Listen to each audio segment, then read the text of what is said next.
저희가 잠언요 앞쪽에 10장 같은 경우는 언어와 또 언어 생활에 관한 이야기를 쭉 다루고 있었고요.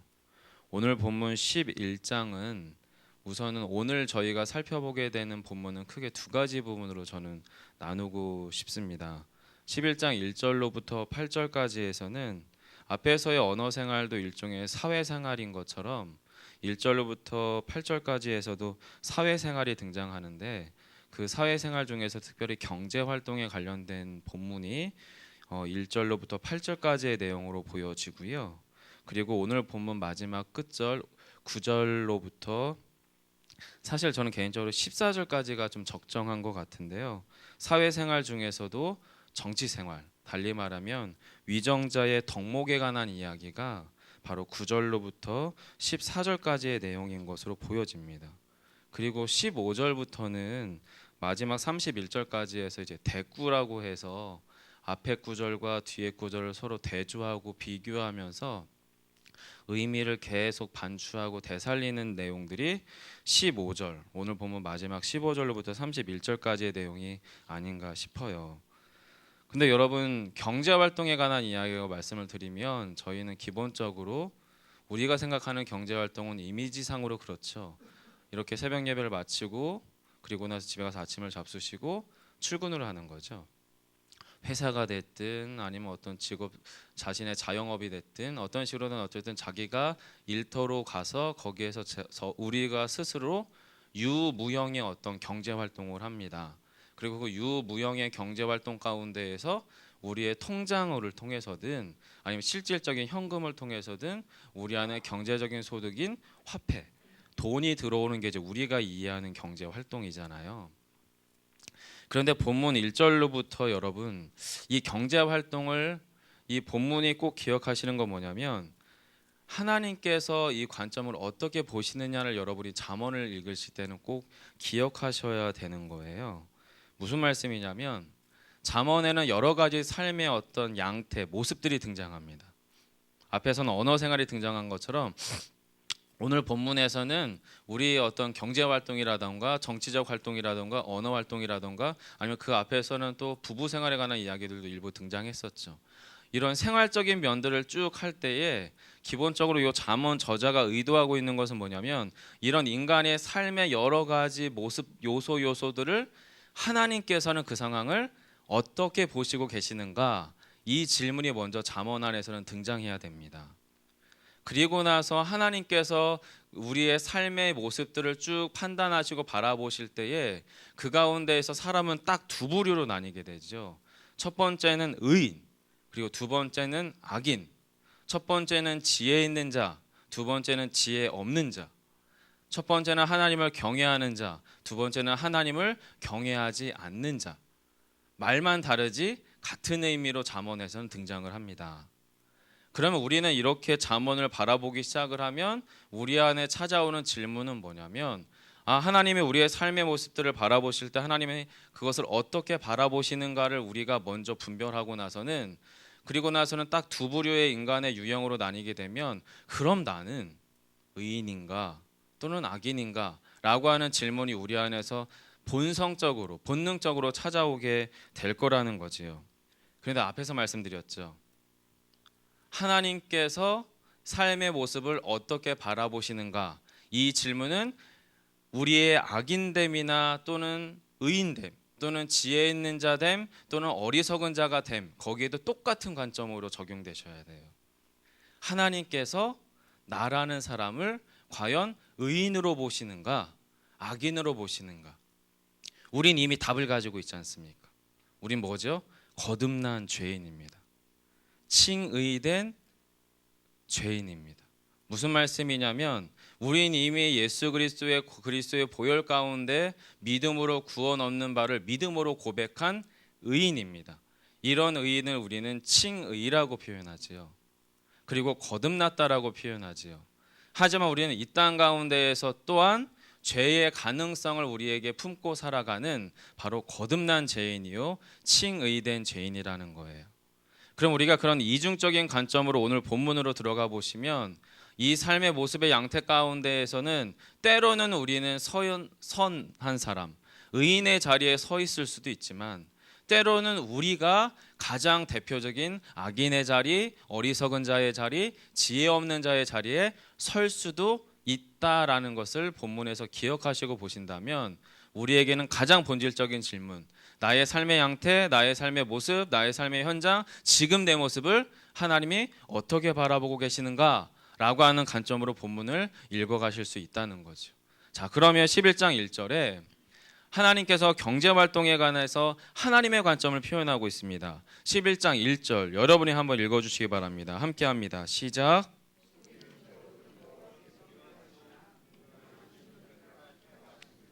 예, 속이는 저울, 공평한 추. 이것은 솔로몬 시대 때의 고대 시대의 경제활동에서의 화폐 단위를 결정짓는 어떤 과정일 겁니다. 그죠? 저 어렸을 때 장을 설 때 보면 물건들의 그 근수를 매길 때 어른들이 평형추 같은 걸로 해서 들어서 그렇게 저울질을 하셨던 것을 어릴 때 기억이 나는데요. 오늘 본문에 어쩌면 이 속이는 저울, 공평한 추가 아마 그런 것 아닐까 싶습니다. 근데 여러분이 엄밀하게 말씀드리면 이 속이는 저울이나 공평한 추는 하나님과는 전혀 상관이 없어요. 그런데 11장 1절은 지금 어떻게 표현하고 있냐면 속이는 저울에 대하여 공평한 추에 대하여 하나님의 감정 표현을 하고 있습니다. 정서적 표현이라고 하죠. 어떤 정서적 표현이냐면 속이는 저울은 여호와께서 어떻게 해요? 미워하신다고 표현하고 있고요. 공평한 추는 하나님께서 기뻐하신다라고 표현하고 있습니다. 하나님의 감정 상태가 지금 노출되고 있는 거예요. 달리 말씀드리면 신자의 경제 활동을 바라보시는 하나님의 관점에서 우리의 경제 활동, 우리의 삶을 영위해가는 삶의 수단을 사용해가는 우리의 모든 일련의 활동들을 하나님은 때로는 그것으로 인하여 기뻐하실 때가 있고 때로는 하나님은 그것을 어떻게 해요? 미워하실 때가 있음을 성경 11장 1절 잠언 말씀은 이야기하고 있다라는 겁니다.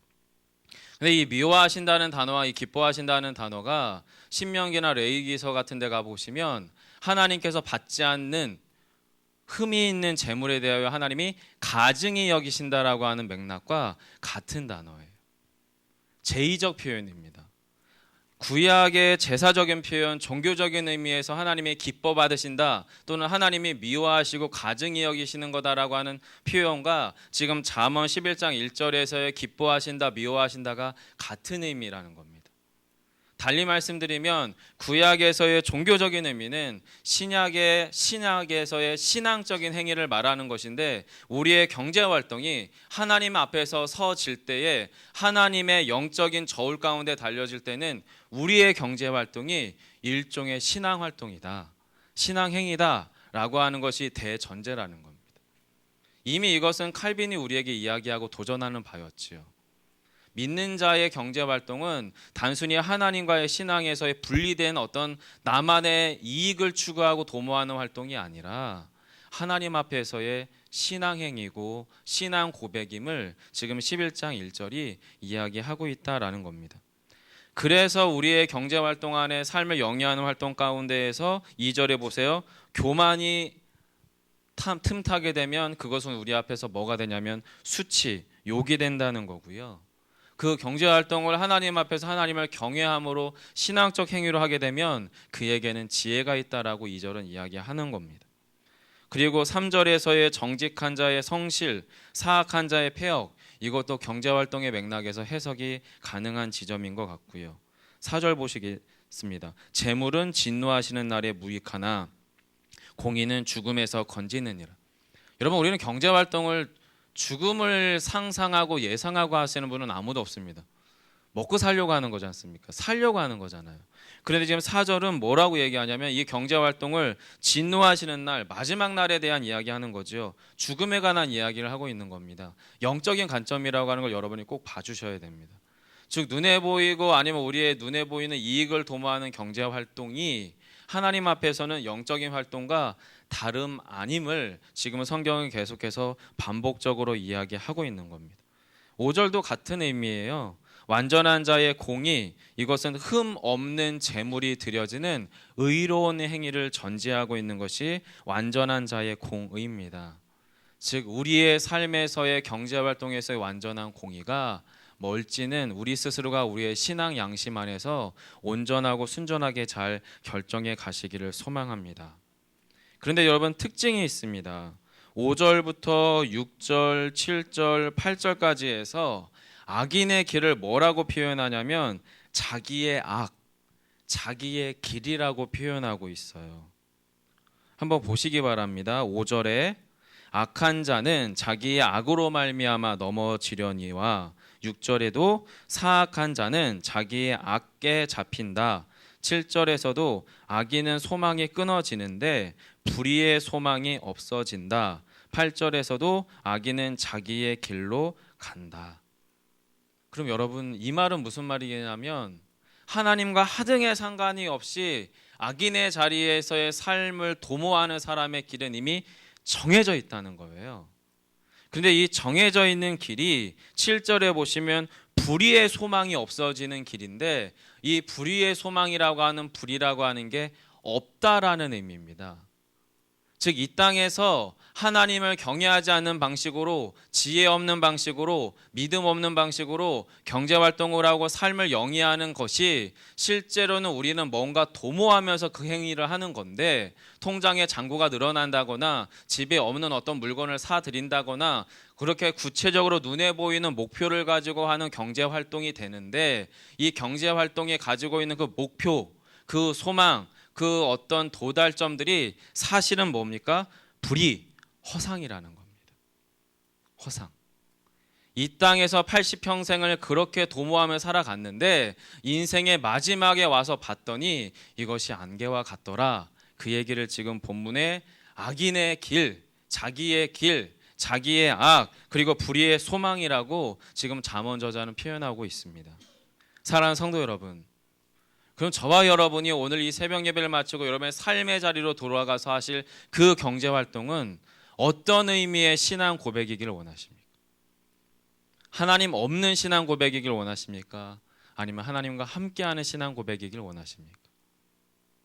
솔직히 이 부분은 제가 여러분에게 강하게 도전드릴 수 없어요. 왜냐하면 목회자가 살아가는 삶의 방식은 경제활동을 도모하는 게 아니지요. 그리고 경제활동을 도모하는 목사가 되기 시작하면 저희들의 모습은 목사다움을 상실하게 될 것 같아요. 그래서 제가 여러분에게 이 부분을 매우 면밀하게 그리고 매우 강하게 도전할 수 없는 게, 오히려 여러분의 경제활동이야말로 가장 강력한 신앙활동이 될 수 있기 때문이에요. 그리고 역설적으로 그것은 가장 힘들다는 의미이기도 합니다. 하지만 하나님께서 여러분의 그 삶을 바라보고 계시고요, 하나님께서 그 삶을 기뻐하기를 원하시고 계시다는 것 위로받으시길 간절히 소망하고요, 그 하나님 앞에서 오늘 하루도 성실히 그리고 중심을 세워서 살아가시기를 소망합니다. 그럼 마지막 10절로부터 오늘 본문 저는 14절까지 보기를 원하는데요, 성읍에 관한 이야기입니다. 달리 말하면 공동체에 관한 이야기지요. 10절에 보시기 바랍니다. 의인이 형통하면 성읍이 즐거워하고 악인이 패망하면 기뻐 외치느니라. 와닿지 않습니다. 한 사람의 의인이 있고 한 사람의 악인이 있다고 해서 우리가 살아가는 이 향남 땅이, 또는 우리의 교회, 향남교회 공동체가, 또는 여러분의 가정이 한 사람 잘한다고 될 수 있느냐? 안 되지요. 그럼 여러분, 이 본문의 10절은 의인이 형통한다는 것이 한 개인의 의인을 말하는 게 아님을 여러분 기억하십시오. 이것은 바로 공동체를 말하는 겁니다. 믿음의 사람, 하나님을 경외하는 삶, 지혜 있는 자, 위정자로부터 시작을 해서 가장 어쩌면 천한 일을 한다고 여겨질 만한 그 어떤 삶의 자리에 있는 사람일지라도 그들이 하나님을 경외하고요, 지혜를 가지고 있고요, 또 하나님 앞에서 순전하게 살아가는 정직한 주의 사람, 의인이라면 그런 사람들이 있는 그곳은 어떻게 해요? 기쁨이 있다, 망하지 않는다, 그 얘기하고 있는 겁니다. 11절 보시기 바랍니다. 성읍은 정직한 자의 축복으로 인하여 진흥하고, 바로 신자에게 주시는 하나님의 축복을 의미하는 겁니다. 악한 자의 입으로 말미암아 무너진다, 대꾸가 이루어지고 있지요. 12절과 13절이 사실은 중요한데요, 12, 13절 함께 읽어보도록 하겠습니다. 함께 합니다. 지혜 없는 자는 그의 이웃을 멸시하나 명철한 자는 잠잠하느니라. 두루다니며 한담하는 자는 나의 비밀을 누설하나 마음이 신실한 자는 그런 것을 숨기느니라. 여러분 12절과 13절에 보시면 잠잠하다, 숨긴다라고 하는 단어가 포함되어 있다 보니까 우리가 그냥 맹목적으로 또는 막연하게나마 말을 아끼는 행위를 말하는 것처럼 보이는데 사실은 그렇진 않고요. 12, 13절에 잠잠한다라고 하는 것과 숨긴다는 것은 심사숙고한다는 의미입니다. 심사숙고. 우리가 말이 빠르게 나가는 이유는 뭐냐면 우리 안에 오름이 있기 때문이거든요. 그리고 그 오름 안에는 죄송하지만 자기 의도 교묘하게 섞여 있습니다. 그러다 보니까 우리가 물론 그 말은 다 맞을 수는 있는데 그 말들에 대하여 우리가 그것을 제대로 주워 담지 못하는 이유가 뭐냐면 선한 말인데 그 안에 악이 담겨 있기 때문이죠. 자기 의나 자기 공명실이 담겨지기 시작하면 그 말의 열매는 사실 씁니다. 그런데 지금 잠언 저자가 이야기하는 게 뭐냐면 성읍 안에, 공동체 안에, 가정 안에, 교회 안에, 우리의 사회생활 안에 어떤 문제 상황들이 생기기 시작하면 거기에 대하여 어떻게 말할 것을 얘기하냐면 심사숙고할 것을 말하는 겁니다. 심사숙고할 것을. 그럼 이 심사숙고가 신앙적으로 뭐냐? 1차적으로는 기도고요. 그리고 두 번째가 권면입니다. 문제가 보일 때 기도를 그 문제에 대한 시간에 10배를 하시면 그 시간 중에 하나님의 그 문제를 해결하시는 경우가 대부분이에요. 그런데 혹여 그렇게 되지 않는다 하더라도 그 기도를 10배 하고 나서 그 문제에 대하여 권면하면 그 문제를 하나님께서 해결해 주실 줄 믿습니다. 근데 저희들의 실수는 문제가 보이면 말부터 해요. 저부터가 그렇습니다. 기도할 시간을 흘려버리는 거죠. 버려버리는 거죠. 우리가 그런 실수가 참 많은 사람들인데 저부터가 그런 부분에 대하여 우리가 지혜롭기를 소망해요.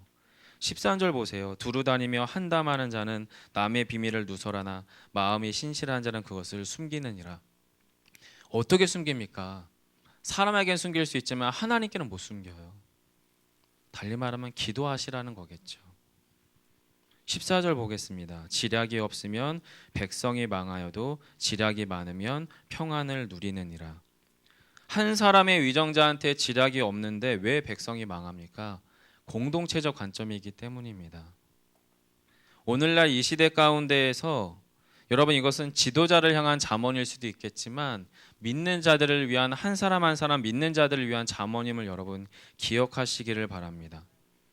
그럼 여러분과 제가 속한 공동체, 여러분의 가정, 여러분의 사회의 어떤 직장이든 아니면 우리 교회 공동체든 또 우리의 국가든 이 공동체가 어떻게 번영할 수 있는가? 의인 한 사람 엘리트주의인가? 아닙니다, 여러분.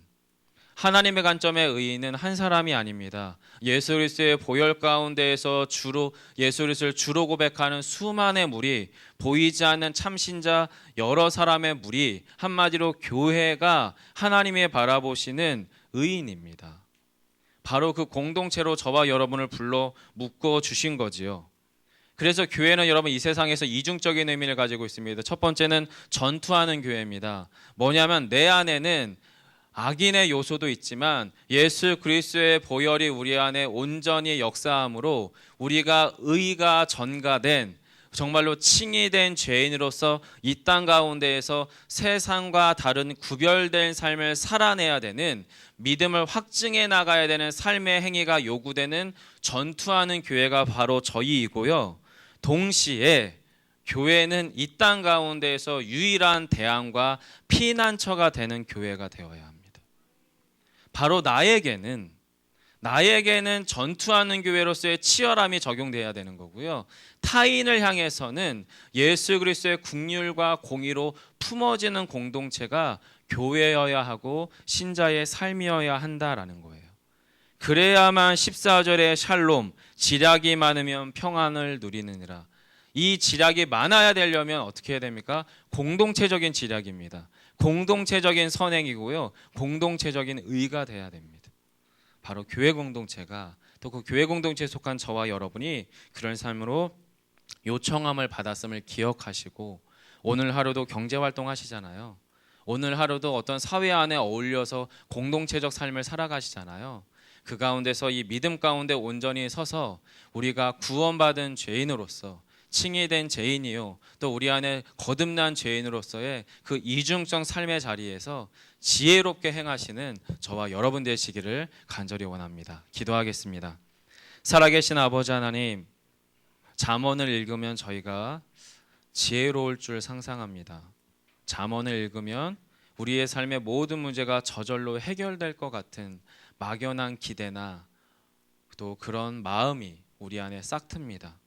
하지만 잠언을 엄밀히 정직히 읽으면 우리 안에서 하나님이 우리를 어떻게 바라보시는지, 우리의 삶을 어떻게 바라보시는지, 그리고 그 가운데에서 우리가 오직 예수 그리스도의 보혈로 거듭난 죄인임을 고백드리게 됩니다.